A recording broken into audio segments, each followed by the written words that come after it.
حضور فرماتے ہیں، رب فرماتا ہے سورۃ فاتحہ آدھی میری ہے آدھی میرے بندے کی ہے۔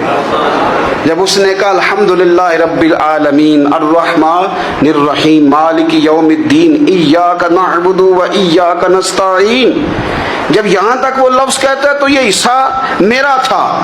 اس نے اپنے رب کی تعریف کی، اور جب کہا نا اس نے اہدنا الصراط المستقیم، اب بندے نے التجائیں شروع کر دی۔